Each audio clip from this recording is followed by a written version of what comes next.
করবেন নামুন তো নামুন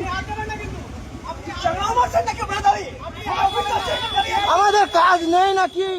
वीआईपी राजनीतिक नेता के काफिले के लिए आधे घंटे तक रुका ट्रैफिक। भीषण गर्मी में लोगों का फूटा गुस्सा। पश्चिम बंगाल में एक वीआईपी राजनीतिक नेता के काफिले के गुजरने के दौरान करीब 30 मिनट तक ट्रैफिक रोके जाने का आरोप है। तेज गर्मी में आम लोगों को सड़क पर लंबे समय तक इंतजार करना पड़ा। कुछ लोगों की तबीयत बिगड़ने की भी खबर है। सबसे बड़ा आरोप, एक एम्बुलेंस को भी जाने नहीं दिया गया। घटना के बाद लोगों में भारी गुस्सा देखा गया, जबकि सोशल मीडिया पर भी इसको लेकर तीखी आलोचना शुरू हो गई है।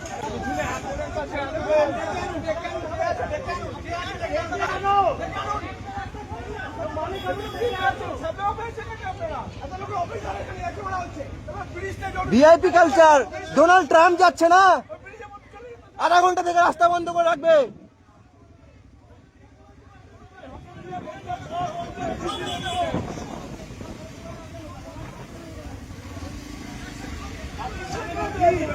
মানুষের কাজ নেই, আপনাদেরকে সামনে করে দিয়ে অফিসার গুলো লুকিয়ে আছে ওই জায়গাটাতে নাকি? আধা ঘন্টা 1 ঘন্টা থেকে দাঁড়িয়ে থাকবো আমরা? এটা ভিআইপি কালচার। হ্যাঁ, এই জন্য ভোট দিয়েছিলাম আমরা। অ্যাম্বুলেন্স সব আটকে রেখেছিল এখানে। হ্যাঁ, নাটক হচ্ছে কলকাতাতে।